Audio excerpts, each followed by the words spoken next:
Bollywood superstar Salman Khan শুধু সিনেমাতেই নয়, বরাবরই জনপ্রিয় টিভি রিয়েলিটি শো বিগ বসের সঞ্চালক হিসেবে আলোচনায় থাকেন। সম্প্রতি শুরু হয়েছে শোটির ১৯তম সিজন।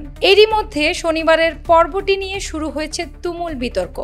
সেদিনের উইকেন্ড কাভার এর মঞ্চে প্রতিযোগী ফারহানা ভাটকে কঠোর ভৎসনা করেন সালমান খান। নিজেকে শান্তিকর্মী পরিচয় দেওয়া ফারহানার আচরণ, কটু ভাষা এবং তুচ্ছ বিষয় নিয়ে ঝগড়া বাঁধানোর প্রবণতায় ক্ষুব্ধ হন তিনি।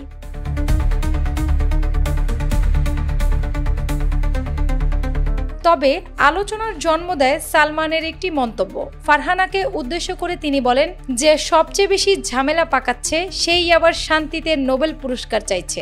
যদিও সরাসরি কারো নাম নেননি, দর্শক এবং নেটিজেনরা সঙ্গে সঙ্গেই ইঙ্গিতটি যুক্তরাষ্ট্রের প্রেসিডেন্ট ডোনাল্ড ট্রাম্পের দিকেই টেনে নেন।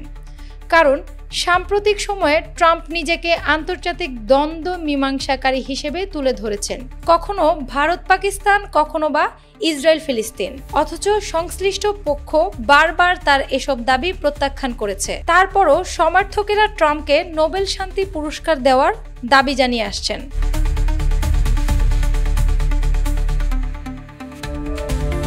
সালমানের ওই এক লাইনের মন্তব্য যেন পুরো বিতর্কটাকেই নতুন করে সামনে নিয়ে এলো।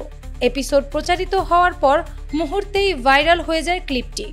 টুইটার থেকে রেডিট সর্বত্র ছড়িয়ে পড়ে ভিডিও। কেউ লিখেছেন, ভাইজান আসলেই খবর রাখেন। অন্যজনের ভাষায় এই লাইনটা একেবারে অসাধারণ। এমনকি কেউ ঠাট্টা করে বলেছেন, এবার দেখি ট্রাম্প কি জবাব দেন।